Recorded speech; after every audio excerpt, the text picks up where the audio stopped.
Hello there everyone, welcome to a very quick video. A lot of you guys asked me to make a video about how to enable dark mode option on Facebook. So today I have decided to make the video. So without further ado, let's get started the video.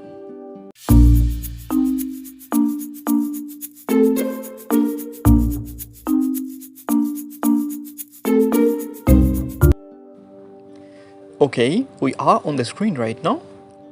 To enable dark mode on Facebook, you need to go to Facebook first of all. And then here you can see a profile icon. Click here. And then you have to scroll down. You will see an option called Setting and Privacy. Click here and then scroll down. Here you can see dark mode. Click here. By default, the option remains off. You have to change it on. See, the dark mode is enabled right now. Thank you so much for watching. If you really think that this video is helpful for you a little bit, please subscribe my channel to support me.